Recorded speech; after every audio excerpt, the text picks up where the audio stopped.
Okay, so we're talking about the Rotary Club of Lexington and our involvement as a club with the Toyota Bluegrass Miracle League.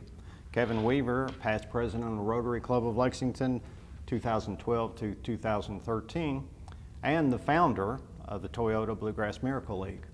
It was Kevin's concept that brought this all to be, and Kevin, that's where I'd like to start off.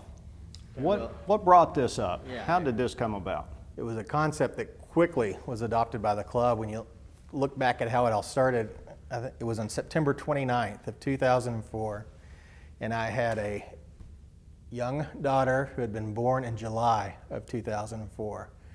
And I was just sitting in a chair that morning watching the Today Show, giving her a bottle before I left for work, and all of a sudden this piece came on about a Miracle League in Conyers, Georgia. And I was just taken by it. And before I ever left the house that day, I called Nell Main, and Nell said that we had been looking for, as a club, some kind of project to do for the International Rotary Centennial. And she said, this might be ideal. We want to do something big. She called Carolyn Kurz, who was the president at the time. She called you, who you were president-elect, I believe, at the time. We met the next day at Deshays for lunch. You guys gave it your endorsement, and within a week, we were off and running as a club with this thing. And as I recall, it was quite the whirlwind trip. It was.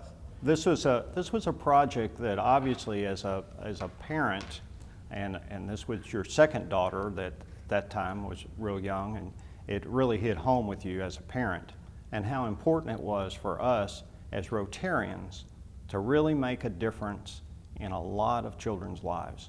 And I think that is really special that you showed the leadership to come forward to the Rotary Club of Lexington to get it done. Well, I was glad that I could do what I did, but it was such a huge effort that it could not have happened without a club like ours, without a club of our size and influence for now 100 years in the city. That's why it could happen. And essentially, after we had that lunch meeting on September 30th of 2004, there were funds set aside by Mac Albright, who had been a past president of our club and a past district governor. And his widow made those funds available for us to go up and study it, attend the International Miracle League Conference. We did that and I think that was in about 5 weeks or so after we first talked about this. And it just took off from there. And the power and the support of our club and the influence that we had in going in and meeting with anybody, whether it was the city and talking about a park space, or whether it was Toyota, who ultimately put their name on this league, it just happened because of Rotary. And yeah, and you'll remember when we went out and did the meeting at Toyota, how that went, and I think you should talk about that because you actually led us through that meeting. Well, it really was special, but the Rotary Club of Lexington, with our close to 400 members and our history of 100 years in this community, the influence, as you mentioned, that comes with that, with having leaders from this community, the business community, the charities, all the community organizations that have been and are members of the Rotary Club, do make the almost unthinkable possible.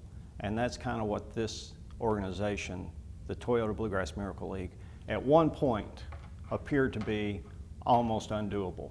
It was too big in a lot of people's minds. But I think in the Rotary Club of Lexington's mind, it was not too big. It was something that had to be done.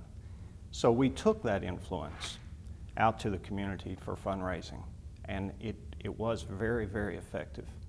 So this will be part of a larger interview that you will see in the whole DVD package that you get celebrating the Rotary Club of Lexington Centennial.